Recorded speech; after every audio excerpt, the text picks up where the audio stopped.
SIR কে মাঝপথে বন্ধ করে দেবো, আর বাংলাদেশিদের নাম ভোটার লিস্টে থাকবে, ভুয়ো জাল ভোটারদের নাম ভোটার লিস্টে থাকবে, তা নিয়ে নির্বাচন হবে, এটা আমরা মানব না। রাজ্য রাজনীতিতে আবারও জোরালো ইস্যু ভুয়ো ভোটার নিয়ে। ভোটার তালিকায় ভুয়ো নাম থাকা এবং তা নিয়েই নির্বাচন হওয়া, এই প্রক্রিয়া মানতে নারাজ বিরোধী শিবির।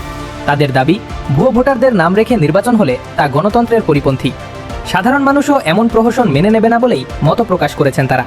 তাদের স্পষ্ট বার্তা, সঠিক ও স্বচ্ছ ভোটার তালিকা এবং সুষ্ঠু নির্বাচনই গণতন্ত্রের প্রকৃত ভিত্তি। এই ইস্যুতে রাজনৈতিক মহলে শুরু হয়েছে তীব্র চাপানউতুর, যা আগামী নির্বাচনের আগে আরও তীব্র হতে পারে। এসআইআর কে সম্পূর্ণ করতে হবে, আমাদের জমা দেওয়া ফর্মের শুনানিকে শেষ করতে হবে।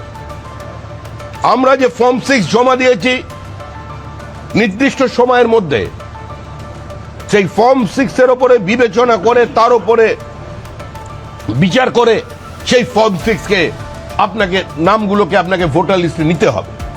কারণ পরিকল্পিত হবে তৃণমূল কংগ্রেস বিভিন্ন বুথে যেখানে বিজেপি লিড পায়, একদিকে রাজবংশীদের নাম, উদ্বাস্তুদের নাম, মতুয়াদের নাম, নমশূদ্রদের নাম একদিকে বাদ দিয়েছে ফর্ম 7 জমা করিয়ে, বিভ্রান্তি তৈরি করেছে।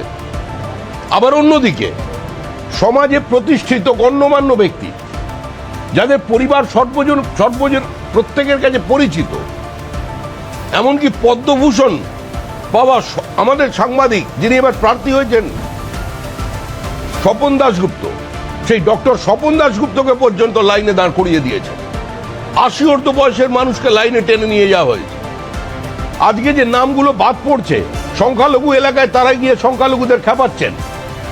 মুখ্যমন্ত্রী কালো কোট পরে গিয়েছিলেন বলেই আজকে তাদের কোর্টে যাওয়ার কারণেই আজকে বিচারপতিরা এখানে এসেছেন। এই প্রক্রিয়ায় যে নাম বাদ পড়ছে তার জন্য দায়ী হচ্ছে তৃণমূল কংগ্রেস। তাই প্রত্যেকে মনে রাখবেন, আমরা যখন বলেছিলাম যে সিএ করুন, ফর্ম ফিল আপ করুন, এগিয়ে আসুন, তখন তৃণমূলের পক্ষ থেকে বলা হলো সিএ যদি ফর্ম ফিল আপ করেন আপনার সরকারি চাকরি চলে যাবে, আপনার স্কুলের চাকরি চলে যাবে। আজকে তার পরিণতি কোথায় যাচ্ছে তারা বুঝুন।